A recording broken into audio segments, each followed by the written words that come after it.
Schneewittchen. Schneewittchen. Es war einmal eine wunderschöne Prinzessin namens Schneewittchen. Es war einmal eine wunderschöne Prinzessin namens Schneewittchen. Sie lebte mit ihrer bösen Stiefmutter, der Königin, in einem großen Schloss. Sie lebte mit ihrer bösen Stiefmutter, der Königin, in einem großen Schloss. Sie hatte Haut so weiß wie Schnee, Lippen so rot wie Blut und Haare so schwarz wie Ebenholz. Sie hatte Haut so weiß wie Schnee, Lippen so rot wie Blut und Haare so schwarz wie Ebenholz.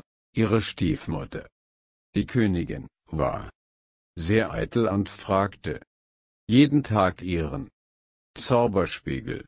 Ihre Stiefmutter, die Königin, war sehr eitel und fragte jeden Tag ihren Zauberspiegel. Spieglein, Spieglein an der Wand, wer ist die Schönste im ganzen Land? Spieglein, Spieglein an der Wand, wer ist die Schönste im ganzen Land? Der Spiegel antwortete immer: Ihr, Frau Königin, seid die Schönste im Land. Der Spiegel antwortete immer: Ihr, Frau Königin, seid die Schönste im Land. Doch eines Tages sagte der Spiegel: Doch eines Tages sagte der Spiegel: Frau Königin, Schneewittchen ist 1000-mal schöner als ihr. Frau Königin, Schneewittchen ist 1000-mal schöner als ihr. Die Königin wurde wütend und eifersüchtig. Die Königin wurde wütend und eifersüchtig. Sie befahl einem Jäger, Schneewittchen in den Wald zu bringen und sie zu töten. Sie befahl einem Jäger, Schneewittchen, in den Wald zu bringen und sie zu töten. Doch der Jäger hatte ein gutes Herz und ließ Schneewittchen laufen. Doch der Jäger hatte ein gutes Herz und ließ Schneewittchen laufen. Schneewittchen rannte tief in den Wald und fand ein kleines Haus. Schneewittchen rannte tief in den Wald und fand ein kleines Haus. Es war das Haus der 7 Zwerge. Sie baten Schneewittchen, bei ihnen zu bleiben, und Schneewittchen half ihnen im Haushalt. Es war das Haus der 7 Zwerge.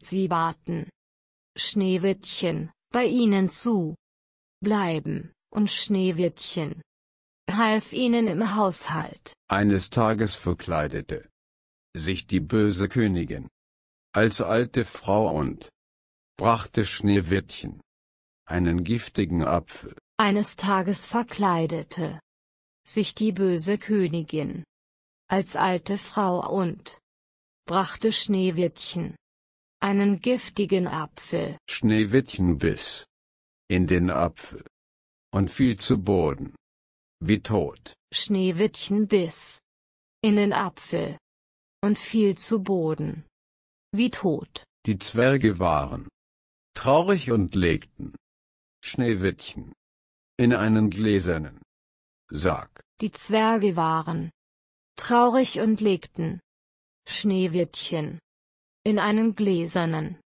Sarg. Doch eines Tages kam ein Prinz vorbei. Er sah Schneewittchen und verliebte sich sofort. Doch eines Tages kam ein Prinz vorbei.